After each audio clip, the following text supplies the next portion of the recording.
Hi, this is Christopher Bruza. Welcome back. Today I am introducing the 6mm Creedmoor hunting rifle project. This is the first rifle project of the channel, and the goal of this is to go from purchasing a rifle scope setup all the way to developing loads and hunting with it and harvesting deer. The rifle is a Ruger American Rifle Predator model, chambered in 6mm Creedmoor with the Accuracy International magwell, which is a rather new offering for them. And the scopes, plural, are the Vortex Diamondback Tactical 4-16 by 44 and the Vortex PST Gen 2 3-15 by 44. I don't know which one will end up on the rifle at the end of the project, but we'll determine that. So before we go further, most of the people watching these videos are not subscribed. So please subscribe, click the notification bell, like, comment. It's extremely important so that these videos don't get buried in the YouTube algorithm and nobody ever sees them. So please, if you enjoy this content, subscribe. So I chose the Ruger American Predator because I think it's one of the best values out there for a hunting rifle. There are much better rifles out there, but for the money and what you get, I don't think you can beat it. And I'm not a Ruger fan. I just think these are exceptional rifles. I mean, I paid $400 for this, and it's an exceptionally well-built rifle. I think you would have to spend over $1,000 to get something objectively better, at least in my opinion. And this one is chambered in 6mm Creedmoor because I wanted something that we can take to the range, shoot at distance. The 6mm, the weight difference between 6.5 and 6 is not huge, but the recoil difference between 6 and 6.5 is insane. Especially when it comes to spotting your shots, you get much better or much less wind deflection with the 6, and I think it's a great cartridge. If they made a 243, their 243 is twisted a little slow. If they had like a 1-in-8 twist 243, we'd probably be doing a 243 project just because it's a more accepted hunting cartridge. You know, you'll talk to people, oh yeah, I got a 243 for my kid to go hunting with. They will think twice about hunting with a 243, but if you say 6mm, you get strange looks. Oh, isn't that a bit small? No, it's the same as a 243, same bullet, and it's actually probably going faster for the same weight bullet. And this is twisted 8-inch, which is spectacular. It's not going to overspin your light bullets if you choose to shoot those, but it's going to stabilize the 105s without any problems. These are accurate rifles. Haven't sent anything down this barrel yet, but we'll determine the accuracy. There's no modifications to this rifle. I did change the magazine to an Accuracy International AICS 5-round magazine, but I mean the trigger's not been touched. It's factory, and I just pull tested it. It's a hair over 3.5 pounds, which I mean we're going to reduce that, but it's not bad for a factory rifle. You go pull any Remington off the shelf, it's going to be way above that, and it feels decent. The Timney trigger feels better than I have in my other Americans, but it's not bad. It's really not. I mean, it's a $400 rifle. The bolt is rather smooth, the safety is easily accessible, the stock is solid. Now, this one was made in Mayodan, North Carolina. All the other Ruger Americans I have were made in Newport, New Hampshire.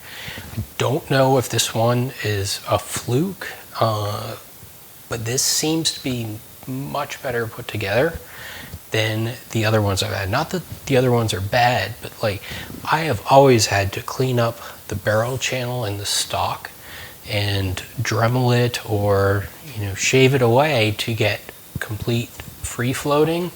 This one it's perfect, and the barrel is centered directly on it. And I don't know if they changed the stock design, but it still flexes, but nowhere near what my other ones do. And again, that could be a fluke. I don't think Ruger's said we stiffen this or anything. And we'll probably, during this project, actually stiffen the fore end a little bit for shooting off a bipod.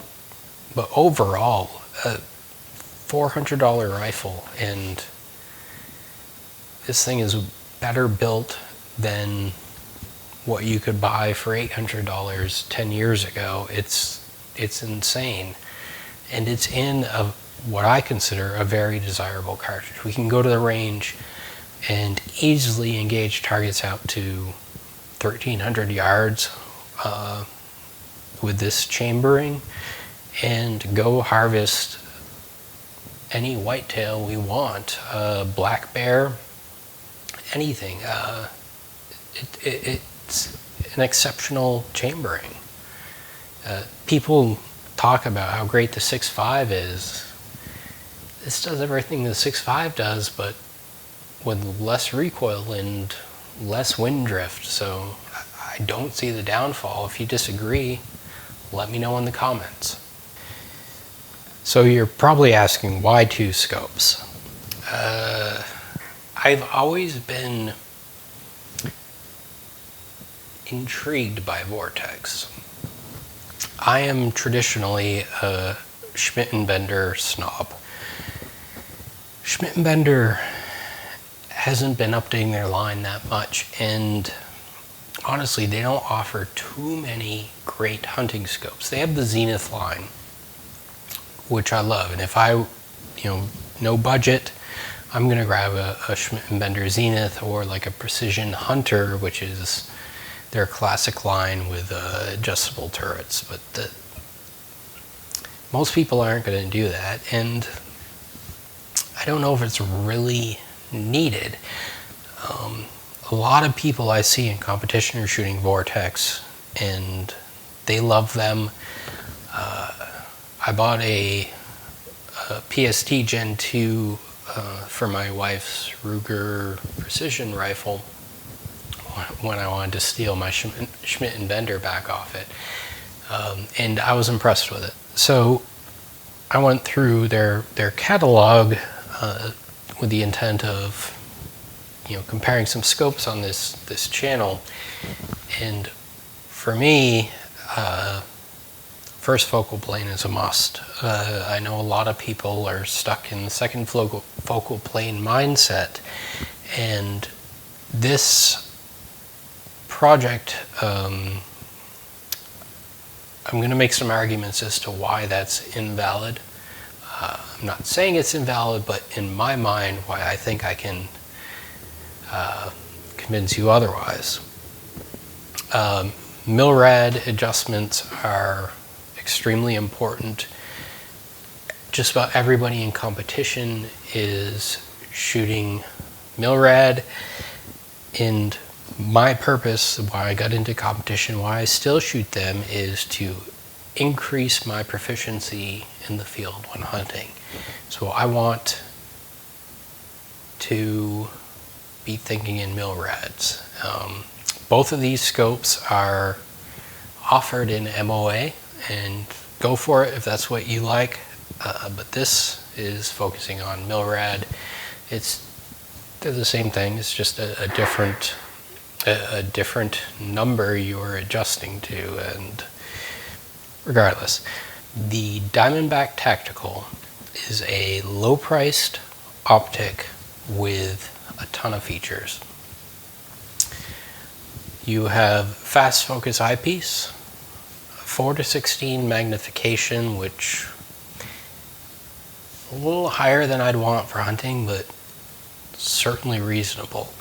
1/10 of a mil turrets, elevation and windage, and a side parallax.